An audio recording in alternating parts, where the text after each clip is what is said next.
the best analogy for these things is that they behave like video games. Whatever your ability is, it will go at your pace forever, right? It's like versus like, I want to learn like C+. You look at the book and you're like, I'm not doing that. You know?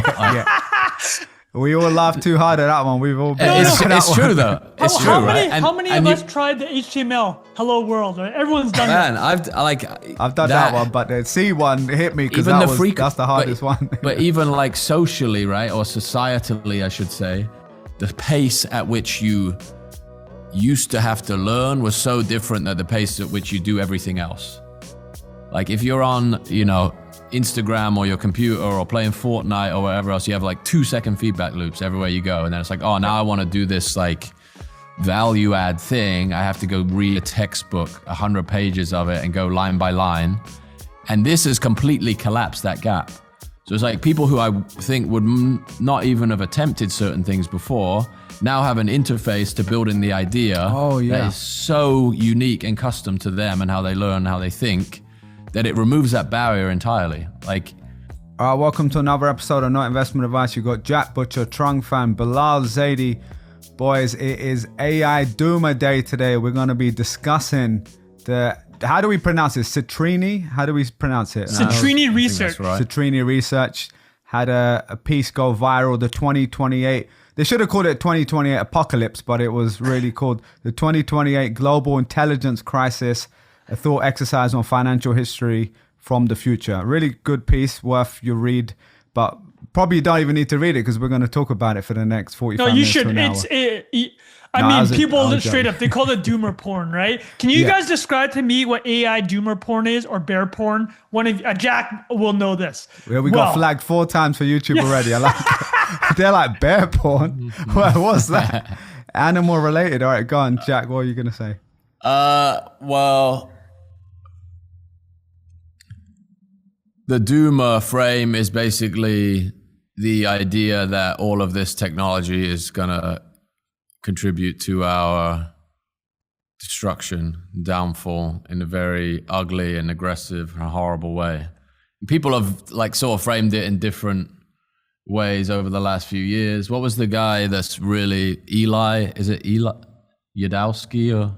Oh yeah, Eliezer, he's a fool. The guy, he wrote a book that says if anyone builds it, everyone will die. Just you're gonna say Ray Dalio, but Dalio too. Yeah. I feel like it started as this fringe thing. Well, fringe at least in technology circles around like the morality and ethics of these models and whether they'll like take form and attack people at a certain point. And now it's just sort of, I guess people are familiar enough with the speed at which, I don't want to give away too much from the article, but the other implications of having this super intelligence live among us and our economic system, there's a lot of second order and third order effects that nobody's thought of yet. And this is an example of that Trung is going to break down in the Citrini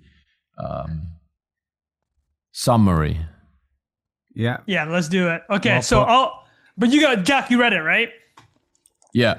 All right, and I'll say, Trung, when you shared, I think was it you or Jack who shared it in our group? I think you did, right, Trung? I think that thing was just flying I got around. it pinged to me by several different people from different worlds too, which is interesting because it wasn't just like tech Twitter people. It was like quite a few different, it was like financial people. So it definitely has been doing the rounds. And then you sent a screenshot from your Bloomberg terminal. It looked like it was basically describing the slide in stocks that we've had, attributing it to this post, which I'd love to also get your take on if that's actually really just a joke or not. But no, I mean, obviously the narrative of this has got around. So let's break down the summary of all of this up front, and then we can discuss it. All right. So the article, I have to say the framing was done very well. So Michael Burry, Mr. Bear himself, he posted on Substack, like, really smart way of framing this. So it's a thought exercise written from the year June 2020, the month June 2028. As Bilal said, it was the Global Intelligence Catastrophe Report. What's the official name? The 2028 Global Intelligence Crisis. Okay, yeah. So And subtitle, a thought exercise in financial history from the future. what's so funny is that we've said Great. the word that got us Great canceled a million subtitle. times already, bear porn, but he literally writes in the preamble, this isn't bear porn or AI doomer fan fiction. Anytime you have to say this isn't something, everyone's gonna think it's that thing, right? And just for the listeners that aren't super online and don't follow the markets closely, this article was linked to hundreds of billions of market cap sell-offs on Monday. So we're recording this Tuesday morning. And I mean, people can always say, oh, was this actually linked to the article, or was it based on was linked to the article? Was it based on just basic market movements?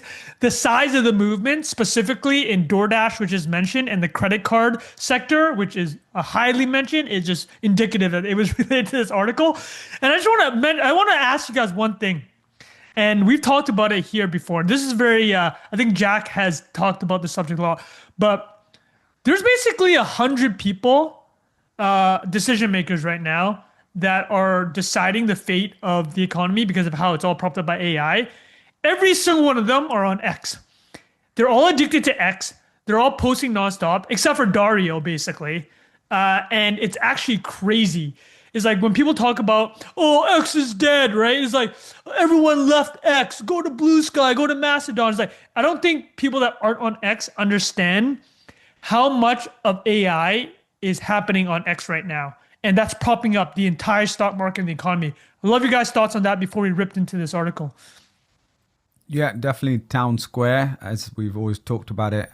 But also, I've always just found it's pretty incredible that you can just get direct access to seeing their thoughts live. And then honestly, for me, it's also like when they go on the podcast and you hear for 2-3 hours, like the real breakdowns. But and it gets clipped and goes back on X. And like this article was released on a Sunday on X where it went viral, right? Yeah. All the money managers are on X. They all have, the ones that aren't active all have burner accounts. This thing, I think at this point, 30 million people have viewed it. I don't know how many have read. That's but crazy. Jax, any thought on X as the beating heart of the insanity that's happening right now in the AI markets?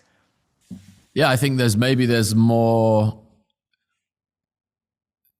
parallels emerging to like internet native markets, and crypto, like extremely volatile and like fast paced movements in markets, which is, I guess, a product of information moving faster, but also like the automation in markets themselves, right? There's like thousands, if not hundreds of thousands of algorithms trading these stocks. So if there's this compounding downside to a negative headline, and strangely enough, like something published on X might weirdly get more reach than something on a Bloomberg terminal or a traditional media channel, and like the sort of blast radius of that can be even bigger, which is counterintuitive, I think, to people who have been in markets prior to something like X existing. Well, especially now because how much retail is in the market. Like everyone here, has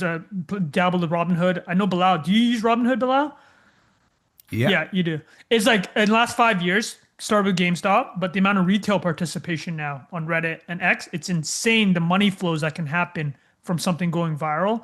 And somebody wrote about this last year. I can't remember.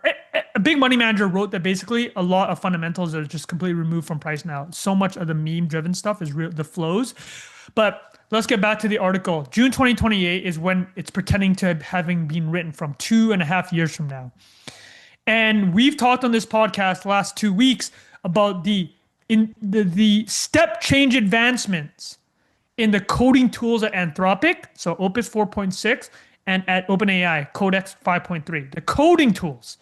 Now, as we're recording this morning, Claude has released enterprise app plugins. So the demo video that they put up was somebody asked Claude, hey, can you go through our CRMs, our dashboards, our sales channels, our DocuSigns, find us the clients that didn't renew or that we lost a sale on, create a presentation in Excel. Does it in 2 seconds, right? So we're moving from coding to all professional white collar work now, professional services. And this article extrapolates that. Okay, what happens if in 2 years these tools exponentially grow? And so we'll go through 5 things. We'll talk about the human intelligent displacement spiral, which is the first thing he describes. Then he talks about how AI agents will negotiate everything for the customers. So the businesses will see their margins go to zero. Again, I'm just reading the article. Don't yell at me if you're hearing this. You're like, yo, this is insane. Credit card companies will go to zero. This is going to be a great convo for us because AI agents will only want to transact on stablecoin rails, right? Very NIA friendly.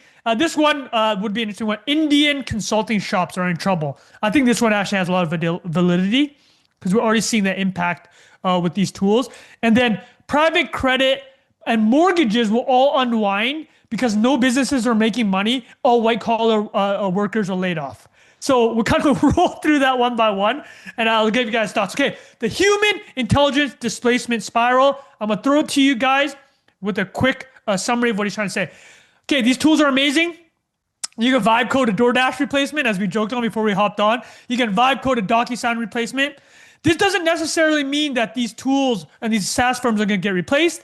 What it means is that if you're a business, you can have negotiating leverage. You can go to DocuSign and be like, if I don't get a 40% discount on renewals, I'm just not going to renew. I'm going to have Jim in HR build me an app, okay? So you have leverage now, right? So they're basically saying that. Same thing with all this white collar work.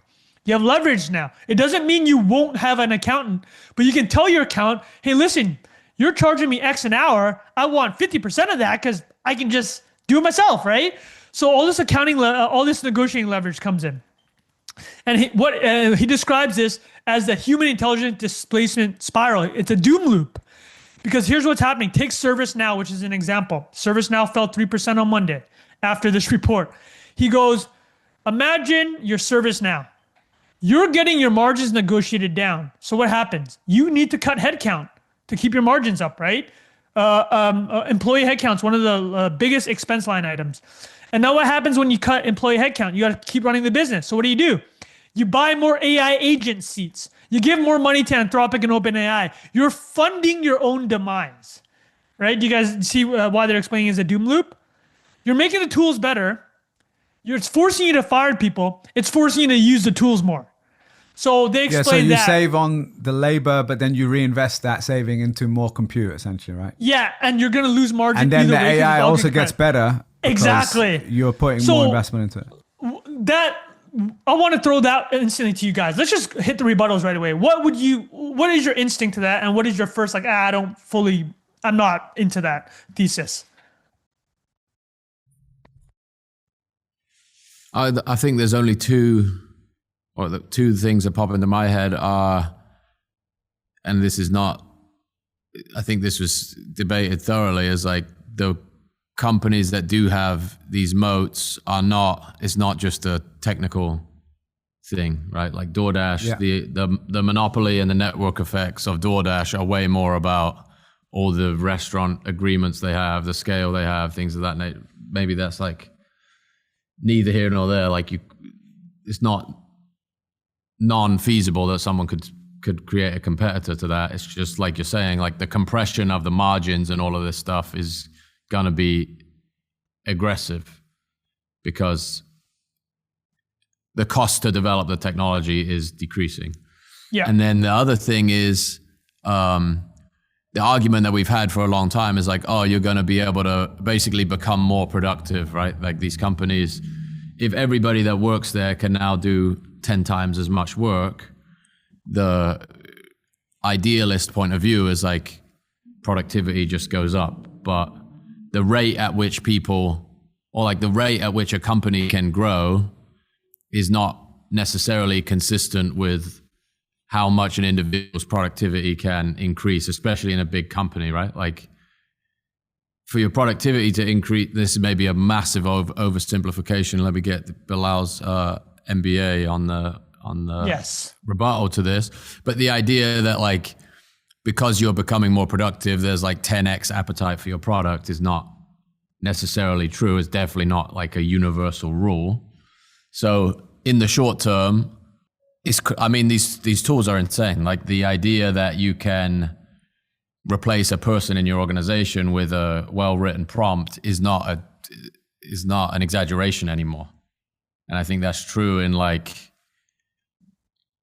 a lot of tiers of white collar work, at least. And then the people that have even a small version of the DoorDash thing, the network effect, is like, how rapidly can you deploy this stuff to kind of build as much of a moat as you can, right? It's like, because the rate of iteration and everything just increases over time. But it's hard to imagine that there's not a good amount of disruption. And then I think the thing that stuck with me most was the discretionary spending of that class of person, because this is a wrong assumption that I had. I would always like, you don't think two or three steps out, and it's like these businesses that aren't necessarily don't have white collar employees per se, or they're service businesses, or they're like retail businesses.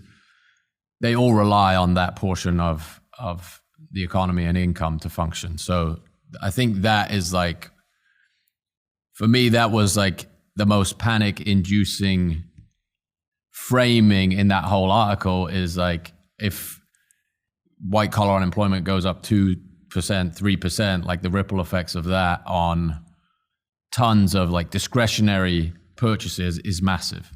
Yeah, and Jack, to add to what you're saying, there's a disproportionate amount that class of people spends in the economy, right, as well. So the DoorDash example is one, but just to add to what you said, I think the general theme of the article, which we're going to obviously go into, drill down into each piece, is some people think AI is overhyped, right? And it's not going to be like, as crazy as the kind of hype crowd are saying. The general theme of this one is it's going to be so good that it's actually then going to cause more of an economic crisis because it's too successful, versus the other way around. And the machines will be more productive, but then society doesn't necessarily have more people in society don't have the jobs to actually earn the living, so they're going to have to downgrade their own lifestyles. So, or they're not going to have as much income to then spend on different things, like you said. So the example of DoorDash actually stood out to me quite a lot. One of the anecdotes I remember from the article was around this idea of one of the moats for DoorDash is the fact they own a piece of real estate on your, iPhone home screen or whatever. And there's a laziness that when you're laying on the couch, you've had a long day and you're like, should I cook today, or actually should I just press 3 buttons and there's a pad thai delivered to my door right now for $20 or whatever? That is that 35, yeah, bro. 35. Yeah, I mean, it depends where you're shopping, but yeah. But that kind of laziness, the human laziness in that class of person, which, I'm not trying to be above that, but I am that person ordering pad thai last night, right? So it's that feeling of, I'm not going to shop around for my pad thai by this point. I just want to press a few buttons. It's the convenience factor. DoorDash already has all my credit card, everything in it. But the argument is that an AI agent, if that was your primary interface, they have the ability to quickly go and check, read all the reviews, check Grubhub, Seamless. And 100 vibe coded DoorDash replacements. Yeah, that's what they say. Yeah. Or like the website directly on the thing, or call them directly for you. Essentially get you the cheaper price.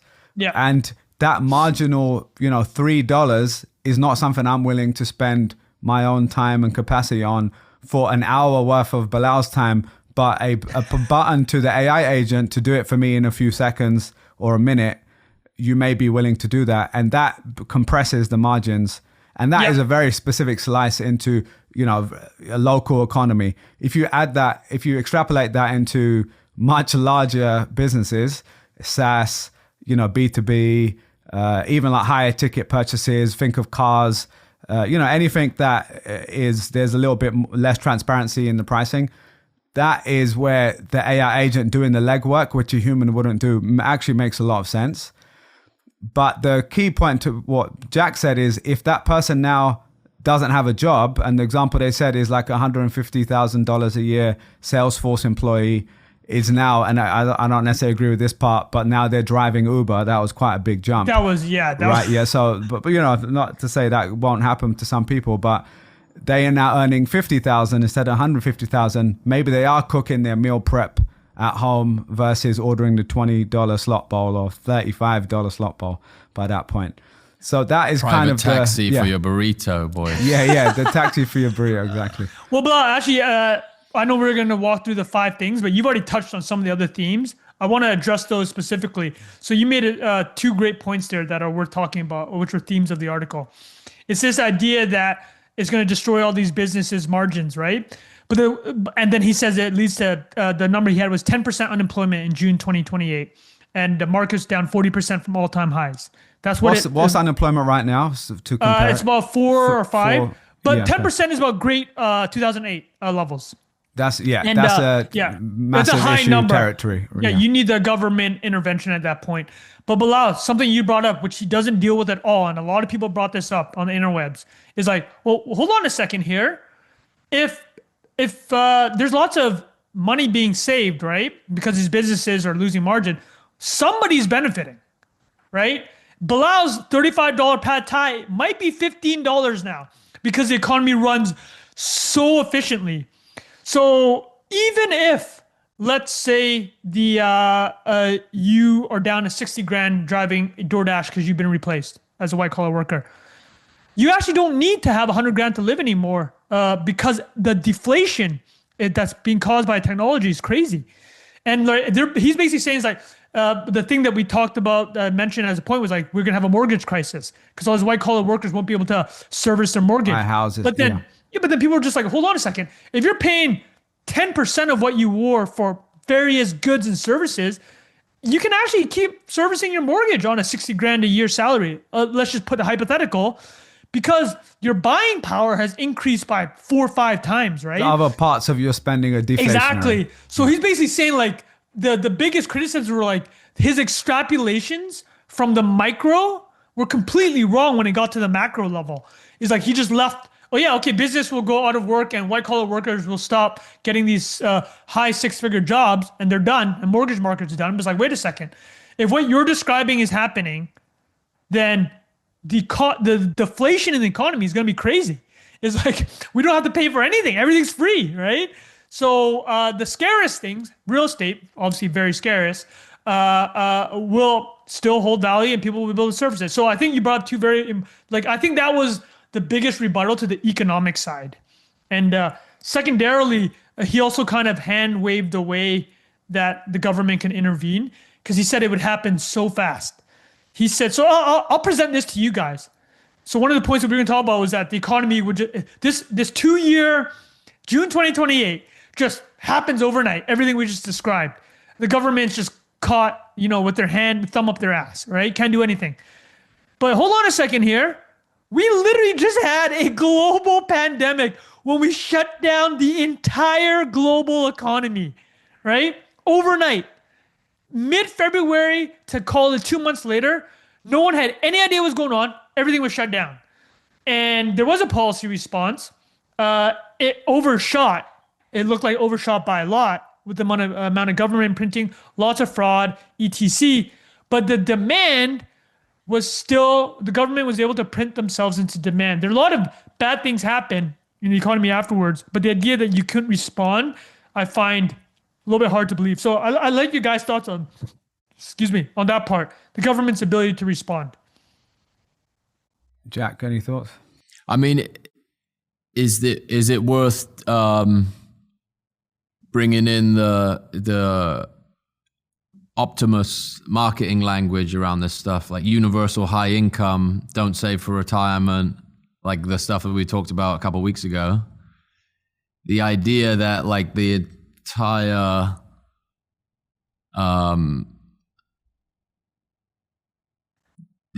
model changes in a way that you have to, I don't know how, it's beyond my understanding how that level of disruption would be smoothed out by increasing the money supply. I don't know how that would work. I think printing more money supply is one, but then it's how it's distributed is the key part. It's like do you get more $5,000 checks to people like they did in 2020? Thing or is, is it basically socialization of society? Basically? I don't think that. I think the COVID thing is a totally different situation. Yeah, because that was an emergency. This is the worst of it now. This is the peak. 2 weeks to flatten the curve. Whatever like nonsense was said at the time. But the idea that this is like an exponential in the other direction. COVID is like peak, drops off, slowly peters out. You can get it under control. This is like, goes the other direction. This is where I get on the side of the doomer, is like the more money you throw at it, the more you kind of exacerbate the inequality that exists, right? It's like the money trains the models, and if you're on the right side of that distribution, you're just getting beyond infinite resources. And I don't know, I think some of it is like misunderstanding of human nature too, right? There's always going to be some game that people want to play to compete for status and resources and whatever else. And I don't think there's not a perfect example in human history of like, oh, abundance has been achieved, therefore everybody lives at peace and in accordance with the like divvied up portion of whatever the supply is. But it's just hard to imagine it not getting abused in the same way COVID did. And I still think the like the $1,200 stimulus check. And maybe I'm an idiot, but I'm like, how did that really like massively impact people's well-being for 2 years? It went to their Robinhood account and inflated. Yeah, I think in a lot of cases, I mean, there's obviously people that would make incredible use of that and live off it for a period of time. 100%. But for the amount of time that COVID went on, $1,200 did not get anybody through that. It was completely, you're right. I agree. No, I think the plan was just to keep the demand going. So but we saw so many restaurants and in-person places closed, right? But the idea was just to keep the consumers' demand collapse, which is, they don't even address in this piece. It's just saying everyone's going to lose their job and no one's going to buy anything because AI agents will do everything. It doesn't wrestle with the other side of it. It's like, well, hold on. If AI agents are doing everything for like 1% of the cost, it's like, am I not personally benefiting in my life? That's true. And then my ability to launch a business with, and this isn't to say there isn't going to be pain. I mean, we've talked about there's any type of economic turnover at this level is going to cause pain, right? And we've been through. We've all seen the memes, right? It's like you're a millennial. What have you already seen? You've seen the financial crisis. You graduate into the financial crisis. You just as you're about to earn and make money, COVID happens, and then as you enter your 40s, when most people earn the majority of their wealth, when it really starts ramping up, AI takes your job. It is actually pretty crazy what's happening to millennials if you're just to map it out year by year. The boomers had it truly had it so easy. I think the other thing is like what I was trying to say earlier about the like demand thing, the like how does demand keep up with productivity? The idea that even the like software or hardware argument of a human being, it's like what is the throughput and the bandwidth of people when the stuff they're doing is moving that fast. Like in the last couple months, I've been working on a couple projects. I can get the work done 10 times faster, but all the conversations still take the exact same amount of time. And if anything, like that gets more complicated because at the rate at which you can iterate is like, oh, you don't like that? Let me go and do another 10 versions of it. So like you're still in certain areas, you're still limited by the throughput of people, especially in white collar stuff. I think I haven't come up with a way to properly articulate this yet, but it's like so much of that work is like nonsense anyway. Like it's kind of a, like an organized, it's like a play of sorts, a lot of white collar jobs and like 1,000-person marketing companies, there's a lot of like unnecessary work happening. If you like took a scalpel to it and be like, what is absolutely necessary in this process? 90% of it isn't, quote unquote, but that's also How do you evaluate that? Can you do one prompt in Claude and get the thing that 20 people would have been working on in a month? Yes. But the whole thing that they're being paid for is all of the dancing around and making people feel good about the idea. And like there's more to it than just the output. And I think all of those, it's very unlikely that a lot of those companies won't get a lot smaller, but I think there's still this hard limit on how fast you can accelerate, or how much of the interaction between people you can remove to actually get the thing done. Yeah. Jack, I want to, sorry, Bilal, do you want to hop on Jack's thoughts? I was just going to add one thing to what you said real quick. If you was that the first thing I wrote, there's two things I wrote when I read the thing. The first thing I wrote is this whole thing reads like macroeconomics fiction. Like the way macroeconomics we can criticize as much as I enjoy it, but like there's 1,000 factors and you're perfectly predicting every little thing that's going to happen. It's like you can't even get the weather accurate, let alone all the things that are going to happen in the world, right? With all these changes, all the variables. But the second thing I wrote is exactly what Jack was describing, is tech moves fast, but society takes longer than expected to adopt, and businesses take longer than businesses too. That's the theme we've had with the apocalypse, right? That's what you were explaining. It's just like you like, and just to the proof of that is look at the last 20 years of technology adoption. The technology always moves fast, right? But the actual adoption of those things comes in waves. We talk a lot about the adoption curve, and I think we're even at a different place now where 15 years ago, people were a bit more excited on average about new stuff.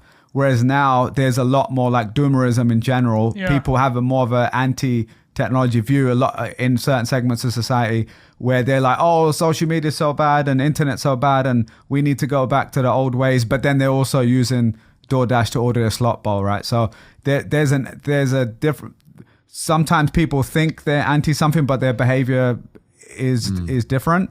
And actually, they are using the new tools. Say that again. The Joe Biden quote, man. What was it? What was it again? It says, "Don't tell me what you care about. Show me your bank account, and I'll tell you what you care about." Exactly.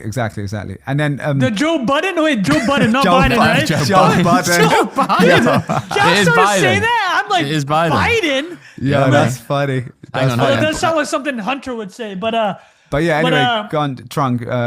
But that was just my general thought is that things like you can make things faster, but even at a business level, even if you explain to 1,000 businesses, you can do this for 10 times cheaper. There's a convenience of just doing it the way you're already doing it. And it takes way longer than people think. So that, go ahead, Trung, on, the actual change takes longer, but the technology will definitely move faster, but adoption will be longer.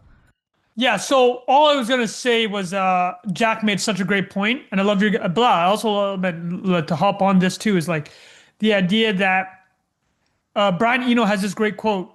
He obviously a musician we've talked about, worked with Coldplay, U2, had his own career. But who did you say? I missed the name. Brian Eno. Oh, okay, yeah. Yeah, so, and he goes, someone asked him, he's doing one of his interviews with like Apple Music. He's like, hey, you've used a lot of technology in your life. This is before AI and all this stuff. He's like, what do you think about how tech changed music? And he's like, you want to know the amazing thing about a drum or a guitar? You can only do what those instruments allow you to do. So you're constrained in your movements. It's a whole constraints creativity thing. And he's like, that's a good thing, because if you have infinite options, you'll never just sit down and figure out the best thing with this one narrow slice. You are going to drown in options. And when Jack was describing the workflows, I think the fact that you can AI generate a 50-page slide deck, this is ultimately going to be a pretty bad thing, right? You, as much as we make fun of McKinsey and investment bankers, like they're actually when you put 100 hours into something and you're moving like periods and commas around, you truly know what is in the content of that piece of work.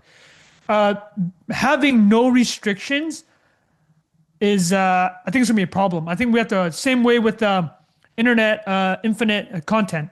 You need a way to create scarcity again. And I'm sure we will, right? Is like you create scarcity like in school. Hey, Jack, what are you saying? How do you Episode 66.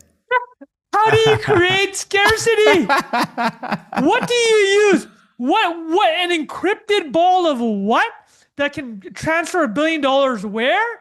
Exactly. Okay, so I love episode 66. He knows the episode. But I love that Jack remembers the episode number because he edited 72 versions of that trailer that he made. Incredible. No, but the absolute funniest thing in the world was that our boy Jack. For a little inside baseball, we're going off topic here, but Jack created like 100 versions of like the trailer we were gonna do with our episode of Michael Saylor. Trunk kept asking for and I'm like, bro, iterations. I'm just like Jack Trunk was made sweating. it. Put like it in a the Telegram, maybe. Yeah, We'll put the. he made it like Yeah. curb your enthusiasm good. video. It's like We gotta bring Saylor that said, back. no, there's a That's line. so Saylor good. goes, in the last 100 years, the US dollar has lost 99.999% of its value, yeah. which is true. But then it hit. Jack just did it. We were like cricket faces, like we didn't know how to respond. Anyways, let me back up here. It like went to our face and we're just like blank. I know it was unbelievable. Yeah, it was unbelievable. Incredible. But yeah, I think infinite options not necessarily a good thing. Let me move. Speaking. Yeah, let's get encrypted through your balls of 5 energy, points as well. Let's go through the next point. So we've hit two of them. We already did DoorDash. Yeah, You what guys were the did first DoorDash. two you did to recap to bring us back, Okay, Trunk? is the intelligence white collar replacement loop. So because of these tools compressing margins, companies like ServiceNow will fire their staff, but then to make up for all the staff they fired, they got to pay the AI labs more, and it's a doom loop. And we just described all the ways that it's like, hold on a second. If these companies are saving all this money, they can also just invest in other stuff, right? It's not like, it doesn't just mean they're going to fire everyone and it'll be mass unemployment. And also somebody is benefiting from all this deflationary technology. Like all these goods and services are cheaper. Where is that reflected in people's lifestyles? And like, why is it 10% unemployment? People could be entrepreneurs now. Everyone on this podcast used to work a corporate job and now we do our own thing, right?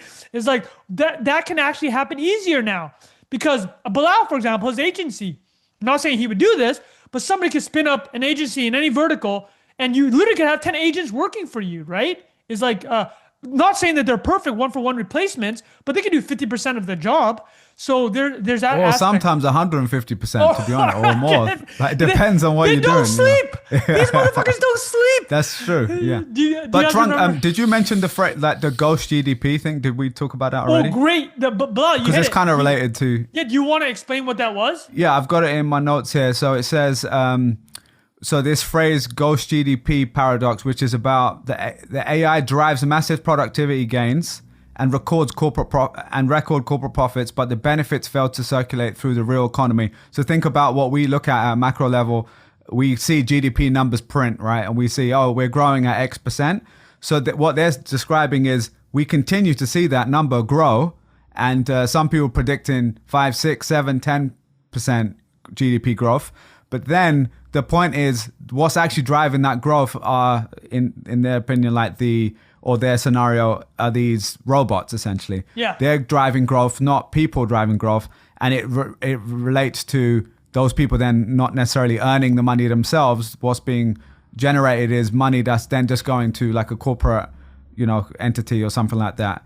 And so even then it's like the GDP grows, but the way our models have been made for hundreds of years is GDP grows, and that is a positive thing for the economy because more people are employed, more people are then spending money in the circular economy. But in this case, there's a fragmentation of what's happening because now it's going to robots, not the people, and those people now have less money to spend. So that's how I understood it. But let me know if you guys... No, you nailed it, Bilal. It's Yeah. like the ghost GDP. He's saying you see all these economic improvements. You nailed it. But again, it touches exactly what you said. He's not addressing the fact that the demand, the aggregate demand in the economy, it's going to still be there and people are going to benefit, right? He calls it ghost GDP, but he doesn't wrestle with the other side of what he's literally saying, the other coin of it. He's like, okay, all this productivity is happening and people losing their jobs. Okay, but the quality of life is also going up, right? Their buying power, their purchasing power is going up. You're not paying $35 for a pad thai anymore. It's $18 because you've negotiated away the all the DoorDash's deflationary, margin. we've talked about in the pod before, Trung, like the deflationary nature of technology. Like the Exactly. example I was thinking of, like the TV I have in that room that I bought 15 years ago or 13 years ago was several $1,000s. You can probably buy it now for 500 or something Totally. like that. Or you have every song in your pocket. Exactly. Or if exactly. you had to buy that. Isn't there the opposite argument to this, that like the healthcare argument or the like social media argument or the like there are certain In healthcare, education, anything that's regulated, healthcare, education, not why hardware. why is DoorDash so expensive? Well, they're taking them. I mean, they're marking Because of up at the money printing, restaurant. Jack. Yeah, It's all related, as you know. I mean, we Frozen. know why DoorDash is. I mean, they're actually not insanely profitable. Their margins aren't crazy, right? They've only recently become profitable. They just do such high volume. But the prices at the restaurant are up. Let's be honest, the delivery drivers aren't making a ton of money. Yeah. But, I guess I'm questioning how much this stuff. Because some of the critiques I read were like DoorDash wasn't the best example of something that would be like massively negatively impacted by this in the short term, at least. In the short term, it feels like, but I guess there is like a really like obvious through line of like consumer behavior and the types there's so many overlaps in the point they're trying to make around the white collar worker and the reliance on a service like that, and like how many like that transaction is kind of an interesting way to visualize how many points this impacts the economy, right? Yeah. Also, But, Jack, to add on the DoorDash one, I think why it's an interesting example is because from like a supply and demand standpoint, they're talking about demand can decrease or, if you don't have discretionary spend. But Trung's point is, maybe the price will come down. But my rebuttal to that is this isn't just bits. This is physical stuff. So There's the hard cost costs. the cost of food supply is not going down at the same exponential rate, though maybe you could argue the cost of labor would go down slightly with robots. Like we talked about Sweetgreen, the one near me is like straight up robot makes the bowl and there's one person who mixes it for you at the end if you want it to be and checks. There's no like random stuff in it. Right, but that is the same. It's kind of crazy. Robot it uses it's its crazy. AI machine vision. Get that hair, get that pubic hair out of there. That's great. I hope you're not eating while listening to this. But no, Yeah, but actually, just a quick deviation from the point is, I actually have grown to like the robot making. This is sad. I didn't think I'd want this, but the robot making the sweet green salad is actually often better because they have a consistency in the portions. Like, you go Chipotle and you're just dependent on the person if they're going to give you chicken or not. And then you do the trick. You're like, give me one piece of chicken, and then they're doing it, and you're like, a little bit more, and then you hit them with the double, just in case. I have to say, Chipotle must have put out a company-wide memo, man, because Chipotle has been solid for me the last few weeks. They changed the CEO changed, and they made a whole announcement about it. It's been much apparently. better. It's been much better. 6 months ago, it was a roll in the dice, the Chipotle, but now we're back to consistent. I think they might even drop the prices too, no? Maybe. Well, they also increased the protein levels, as did a lot of fast casual places. I'm saying Chipotle. These places have been getting clapped. We man. could be Do you guys do sponsored by Sweetgreens? Chipotle. I would eat a do as well. Chipotle on every episode. I would do it too, You did last time. You were last week or whatever. We should order the food at the beginning of the pod, and then it shows weigh up it halfway through. Weigh it. Do you remember that guy on Twitter We who got was the weighing all this? triangulate. We got triangulated positions on the Chipotle economy. We can. No, that's true. to- Nashville, New York, and Vancouver. That would be actually a very good experiment. Anyway, we're getting off topic here. So just to summarize again, we talked about ghost GDP, the intelligence displacement spiral. We kind of touched on this. The other summary points I had here was the end of human relationship premium. We kind of talked about that. Jack, Well, let's talk about it's a friction. Let's talk about that. That's a good Go on, one. yeah. So we've touched on it now. Is the idea that AI agents will the swarm of AI agents are going to be shopping on your behalf. Like driving margins to zero, right? And like all these relationships we used to have with our tax planner or financial planner or trip planner, it's just like anything. This is the exact quote we have. It will navigate complexity that you find tedious. So anyone that used to pay to navigate complexity because you found it tedious, AI agents don't find it tedious. They will work 24/7, right? That's a human premium that Bilal was referring to. It's like that's kind of going away, right? Bilal. Yeah, and the example that stood out to me, which I did actually agree with, it says here, much of what we currently call relationships in business, think of real estate agents, financial advisors, travel agents. Travel agents, I'd say real estate agents is a really good one, especially in New York. I don't know what it's that's like. a crazy one. It's like here, just I'll give an example for people who don't know. In New York, it might have changed since I got a place last time. When you're renting, you pay a broker fee of 15% often for the year's rent, which here is the highest rent in the country pretty much, right? So it's crazy. And literally, just in my scenario, I've been in 3 different places. Every single one I found myself, I did, you know how I'm like, I'll be sorting it all out, opening 50 tabs. I have a little spreadsheet, and then I go, they literally open the door, show me the place, and I paid them several $1,000s for that privilege, right? And when you dig into it, it's really because the supply, the landlords, or the often companies who own these apartment buildings, they are kind of in bed with them, and they want to cover themselves, so they basically just work with these agents. The agents get paid. Now, I will say there's plenty of agents that earn their living and they actually help you. They might find something that's a bit off market, or if you're new to a place, you're gonna, get some insider info or whatever. And for buying, I definitely agree. Like, there's a massive amount they may do, but even then, it's kind of like you're having to pay because that's the default. So in that scenario, that's a $5,000 to $7,000 in New York average payment you're going to pay, given average rental prices in a year.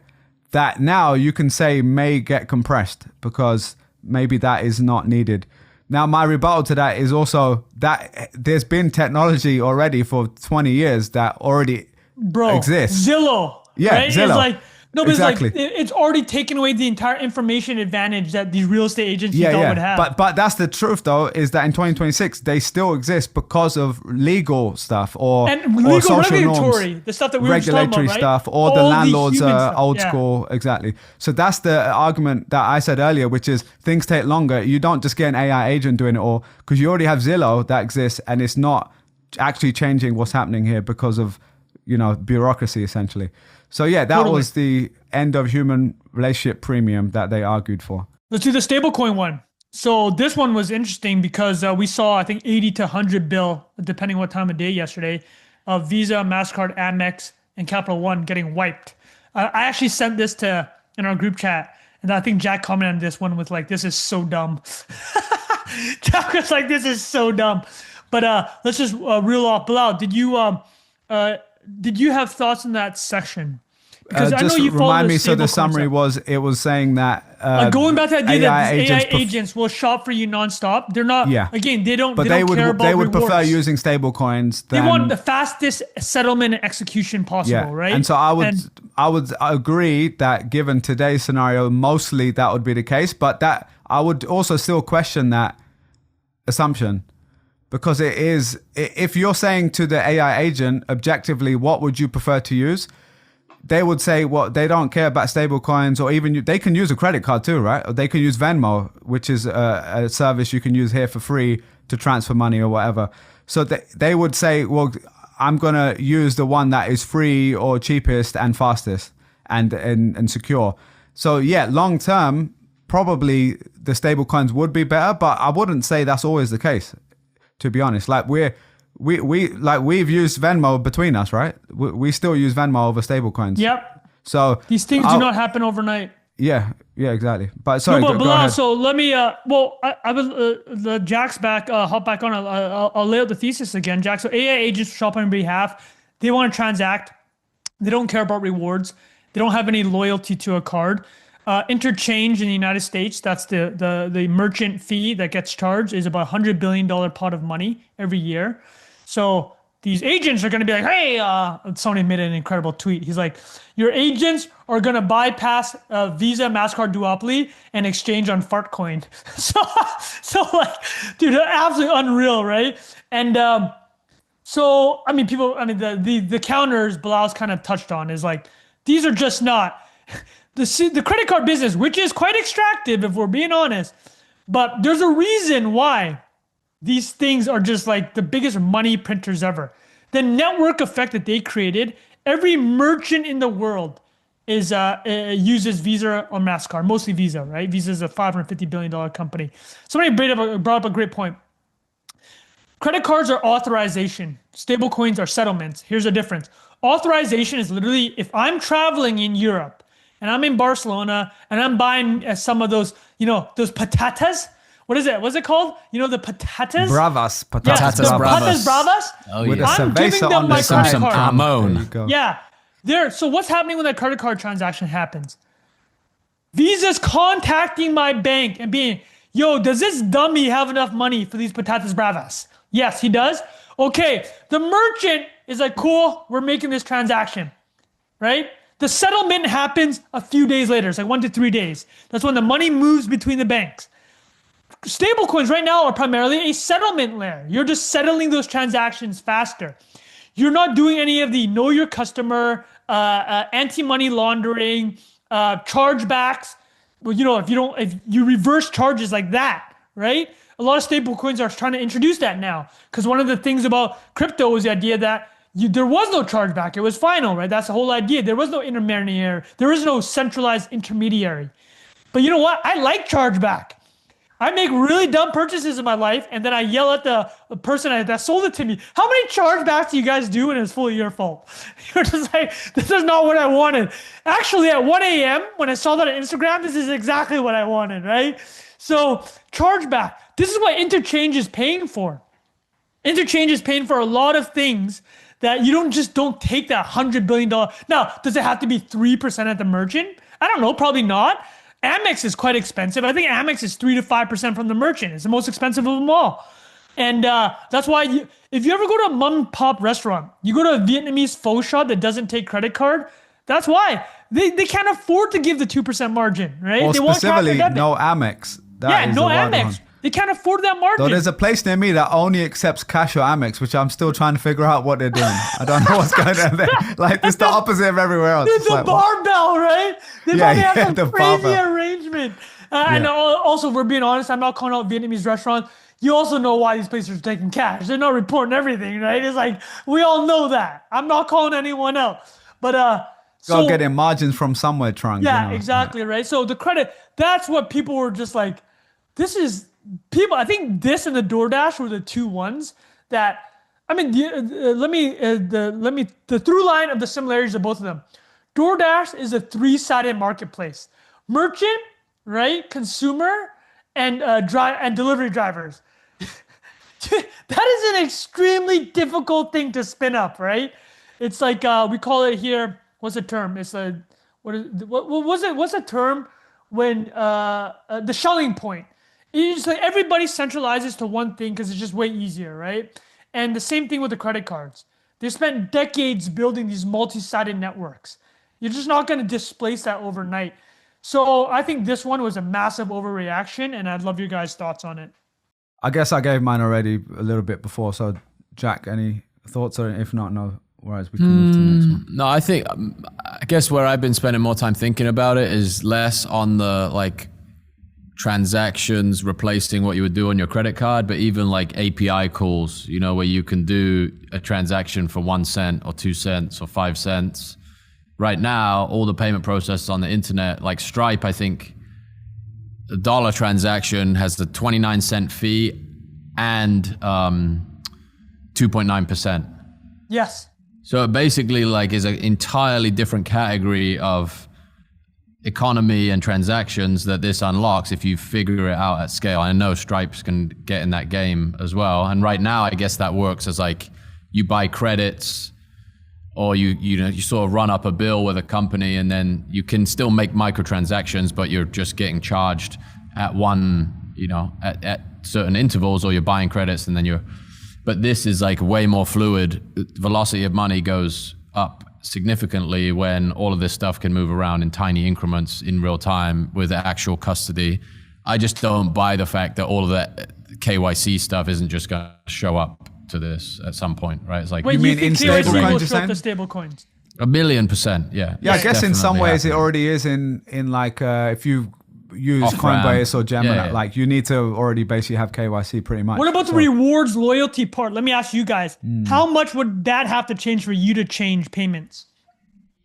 Meaning like not having the credit card rewards. Yeah, how would you want to give that up? You know what that's what what's Jack thinks about credit card rewards. Yeah. Well, I don't fully understand this, but the Clarity Act conversation is happening at the moment. About stablecoins, whether or not they're allowed?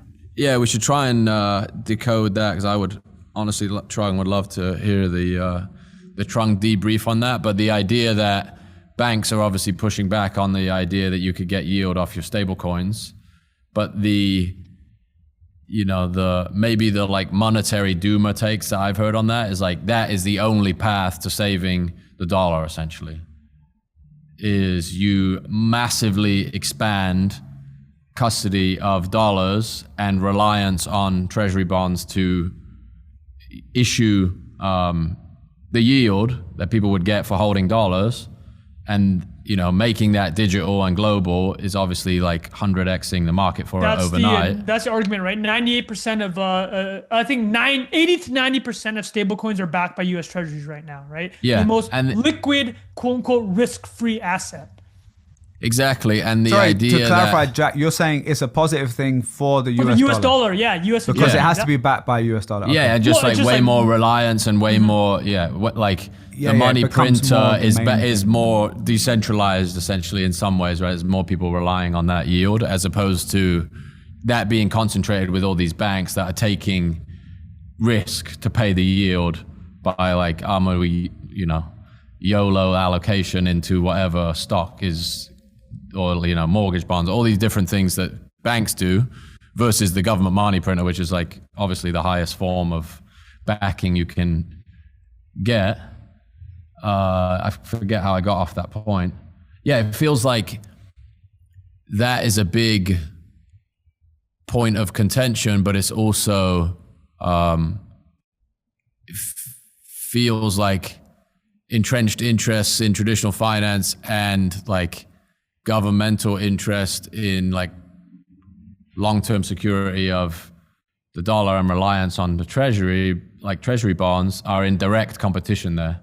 And they weren't before because there wasn't an instrument to like distribute that out in the same way. But now this instrument exists. I would imagine the incentives are kind of diverging a bit now. And I would be surprised if this thing didn't get passed with that in it, because it's like you're choosing a handful of banks over this much bigger and more robust distributed reliance on this instrument. But I know nothing, so who knows what will happen. I guess we're going to talk about it for sure. Yeah, well, I guess Jack, the only thing is they have more of a relationship with the banks, not just because they're friends, but also they feel like, I feel like if I was the government, I would feel like I have way more control over fair. You know what I mean? And so when you do decentralize it, in theory, that should be better for the network, to decentralize it. But for them, they care more about... You have less control. They have less control. So, but that's an interesting one. But I know we're probably going to have to wrap up soon, but the other couple points, I don't know if we touched on these already in some form. Trung or Jack, did we talk about the private credit and Zendesk example, the smoking gun of Zendesk? Do you remember this? Yeah, I mean, well, the Zendesk one's actually related to something related to the Indian consulting shops, right? And the SaaS stuff as well. So Zendesk was taken. Actually, let's do the private. So Zendesk was taken private, and we talked about this a couple weeks ago. How much of private equity was invested into software firms, right? Because 10 years ago, there was this famous saying: is like your enterprise sales accounts were at the top of the waterfall in any bankruptcy, because what I mean by that is this, is like, in a bankruptcy, there's an order of who gets paid out first, right? You have the senior tranche of debt, you have the junior tranche, then equity, right? That's the basic idea of how the capital structure works. And the employees right at the bottom, basically. Yeah, the employees right at the bottom. But enterprise SaaS was always a joke, was like, actually, the enterprise SaaS is even above the senior tranche of debt. Why? Because if you unplug the SaaS, the business is done. It's no longer a going concern. Like, you're going to keep paying Salesforce and Workday and whatever you use as your payment processor. Because if you don't, the thing's out of business. There's no ongoing value. What do you guys think about that? That makes sense, right? That was a joke. Yeah. But these private equity companies are based like the enterprise SaaS contracts for mission critical services, HR payday, are senior to the debt. Okay, yeah, I get it. So that was their risk, their risk profile. That was like 10 years ago, which made total sense, right? Yeah. Which made total sense. And also kind of hilarious. It's like, you're not going to pull out Workday first, right? You're going to keep paying it. But now sorry, just to add to that, it was specifically also the multiples and valuation is based on ARR, like annual recurring revenue. It's the expectation that will go on forever, right? Or for 7 years or whatever. Every year you add more seats. And then every net retention revenue, right, was the term of every year. Not only do you have more seats, every seat, you charge them a bit more for one more feature. So a big number, for example, Zoom, when it went public, was its net retention revenue was crazy. So in year one, it'd be whatever, $10 a user. But year two was like $15 a user because you're tacking on all these other services. And you could keep charging like that. But in the AI agent world, with an alternative where Trung could code up an alternative. I'm not replacing your entire stack, but I have negotiating leverage now. Maybe I don't want these 30 features. Maybe I only want to pay Salesforce for these 10 features. So I can negotiate. So those the ARR that Bilal is describing, the certainty of the ARR is no longer like a cadence, right? It was like a guaranteed cadence. It was like the sun comes up every morning. You add more seats, each seat is a couple more bucks a year. That entire thing has blown up. That is why we're seeing this SaaS apocalypse now. It may be a little bit overdone for a lot of companies, but every investor is re-rating these stocks. What is the total addressable market for enterprise that we thought existed 5 years ago? So Zendesk is a great example. That thing got taken private. It did get taken private, right? That was the whole point of the article. It's one of the biggest private deals. And then what that take private deal, though, was done with a lot of debt within these largest asset managers, based on all the expectations that Bilal just said and that we just discussed. Annual recurring revenue, each seat gets more. When those assumptions are done, that debt that looked like a metronome, just ticking like a clock, is no longer certain.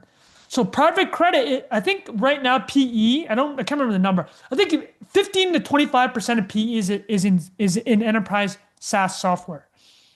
And if we just extrapolate what we just described here to every one of those companies, the total addressable market's down, the future terminal value of growth 20 years out has compressed.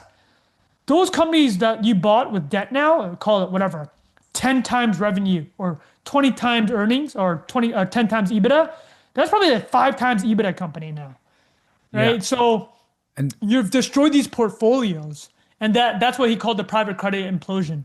And then, Trung, the next kind of the second order effect of this, I think, from my understanding, I'd love to get your breakdown of this for you guys, is the kind of permanent capital relationship to this. So it said, I've got it written here that to fund their lending, giant asset managers, Apollo, Blackstone, etc., bought life insurance companies. Yes, they tried to do Berkshire. They tried to do the Berkshire move. Exactly. Get the float. Yeah, and it says this permanent capital is actually the retirement savings and annuities of regular households. When the underlying private credit defaults, which we just talked about, it threatens the stability of the insurance companies and the savings of Main Street. So what we're actually seeing now... Am I understand that correctly? They're trying to describe a second order effect of what we discussed. Yes. Because they underwrit these investments into SaaS, saying we've got this safe thing here, but if that defaults now, we're really impacting wider society, which is obviously leads to more of the problems we discussed. I would actually say this is probably the clearest through line that they constructed, whether or not I agree with it, of hurting Main Street, right? Is because now you're impacting retirement portfolios or annuities, as Bilal just described.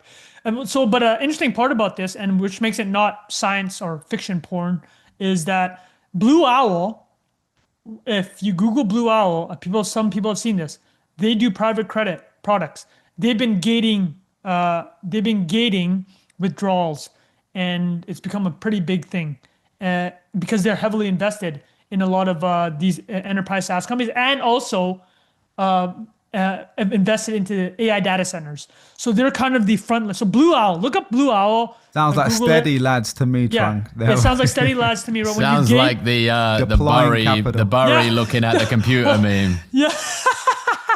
No, but you go online. If you type in Blue Owl into X, like exactly like Jack just said, you will see very many Big Short memes.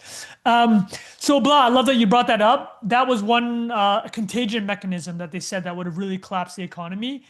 But we discussed it earlier. He underplays again Citrini Research. Well, we haven't even shouted his name. His name's James, by the way. So I don't. So we have his should have last said, name. Jack, how legitimate is this? Is Citrini, like, are they a known figure in this Yeah. world that people trust? Like, what? I've seen the account around for a long time. I think it's I don't think it's without reputation, but I can't. Oh, it's not like a Mickey Mouse organization or something, but I'm wondering like how, like if you say this, I'm not in that world. So if I speak to like 10 financial managers or something, or like people that work in that world that invest, would they all know this company?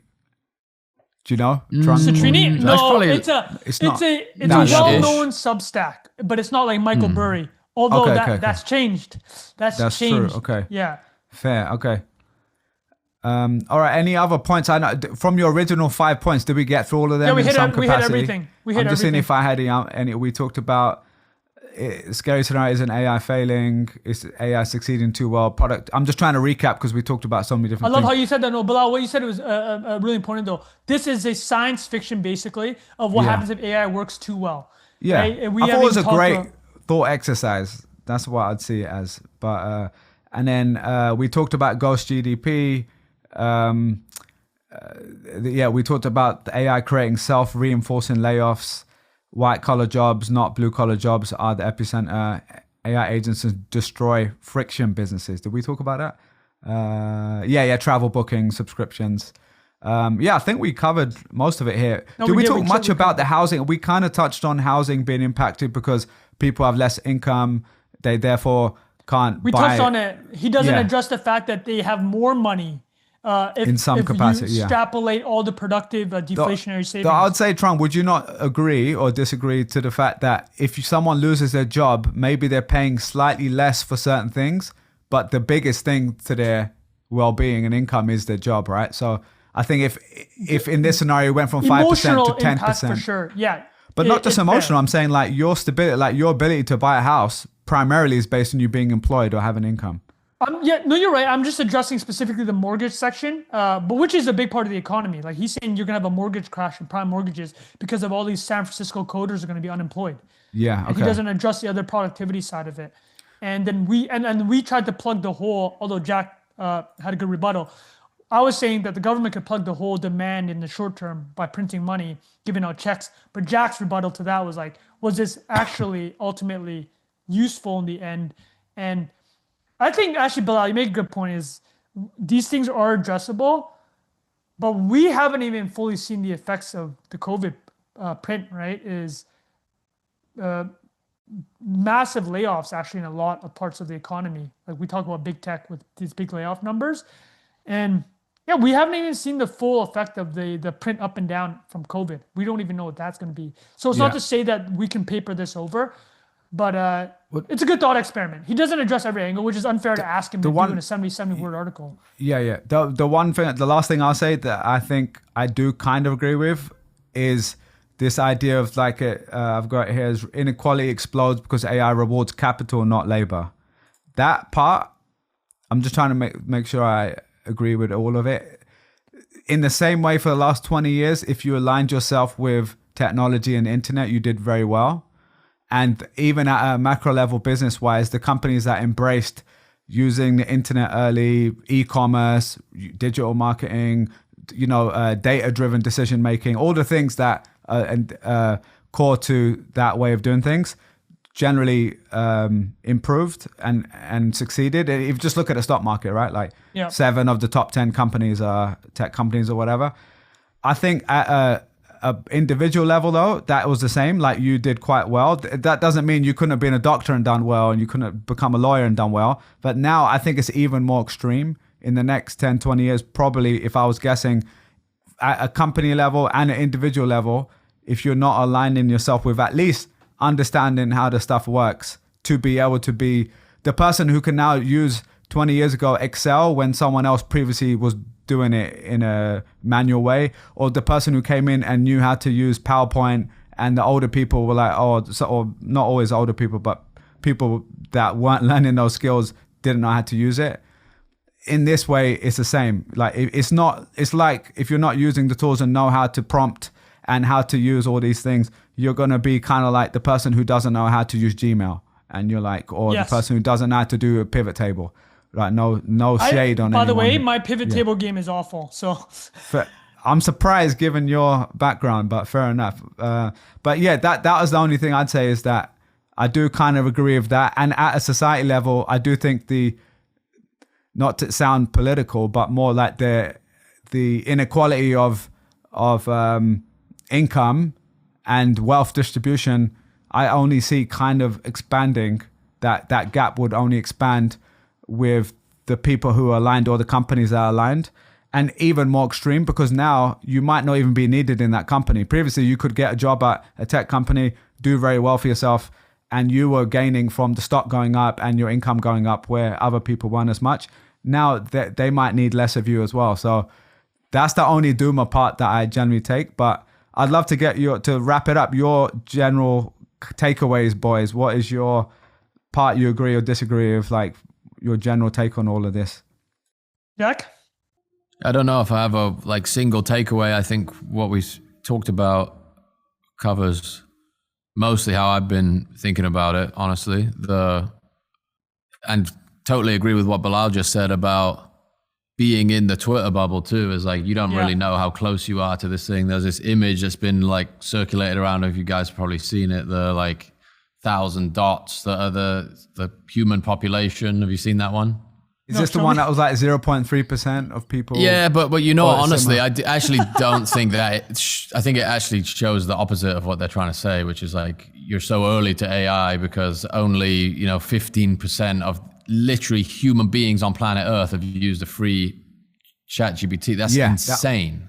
That's incredible. Or the fastest growing 100 people on the street what Claude is. Most of them won't even heard of what that word is. But I'm saying I'm saying on the consumer stuff, like the ChatGPT stuff, every person in my family and extended family has changed their behavior to use that over any other kind of good information finding mechanism on the internet. It's ask ChatGPT. And the number of steps it actually requires to go from that to, a net creator of something with that tool, or using it for creation versus consumption, I'm not sure. And does that curve follow exactly the Google versus I'm using tools on a computer to make stuff? I think it'll be way more aggressive because it's so much easier. And I just think in general, this thing is such a massive leap in the best analogy for these things is that they behave like video games. Whatever your ability is, it will go at your pace forever, right? It's versus I want to learn C+. You look at the book and you're like, I'm not doing that. You know? We all laughed too hard at that one. We've all been it's true though. It's true, right? How many of us tried the HTML Hello World? Right? Everyone's done that. I've done that one, but the C one hit me because that's the hardest one. But even socially, right, or societally, I should say, the pace at which you used to have to learn was so different than the pace at which you do everything else. If you're on, Instagram or your computer or playing Fortnite or whatever else, you have 2-second feedback loops everywhere you go. And then it's now I want to do this value add thing. I have to go read a textbook, 100 pages of it and go line by line. And this has completely collapsed that gap. So it's people who I think would not even have attempted certain things before now have an interface to building the idea that is so unique and custom to them and how they learn, how they think, that it removes that barrier entirely. I think that is my general take on how is this exponentially different? That captures it for me as the way it works is fundamentally different than learning or building anything previously. because it can retain somebody who has a shit attention span, or like comes at it from a completely different angle and isn't able to get through the predetermined fixed material that exists right now. I count myself in that category too for some things where I'm like, I don't want to learn the fundamentals of this thing, but if I can like have a problem and apply the result I want to that problem and see the progress happen, I'll do another. I'll have another iteration. I'll do another go, and I'll spend way longer on it. Boys, on that note, I'm going to be right back. My DoorDash is here, just thematically. Wrap there. That was a beautiful episode, boys. I think we could wrap it there. All good. Very philosophical. That was great. Really good. Cool, it was good to go deep dive on that. Really, really good. Highly recommend the reads. We'll add in the link. Yeah, we'll definitely. I was joking earlier. You should definitely read it. 7,200. Just listen to our part. Yeah, let's do that. And I just want to give a shout out to the article. I know that we gave it not going to call it a hard time, but it's like, dude, 7,200 articles. The combo it made is like, you got it. Yeah, it was. It's also a great example of like how much just writing can do for commentary. Still, dude, and also just the way he could organize thoughts in that way and paint a picture is really cool. Literally in your head. Beautiful. All right, everyone. I hope you enjoyed that. Let us know what you think. Comment on YouTube for us as well if you would like to. Let us know what you thought of that. If you like these deep dives, we can also try more of these style of episodes because normally we cover 2-3 different things. Jack's coming in with his slot bowl, I bet, or what? No, he's got something going on. We'll leave him on that. But he's got his delivery. I got a boogie too. All right, see you guys next week. Cheers. Bye-bye.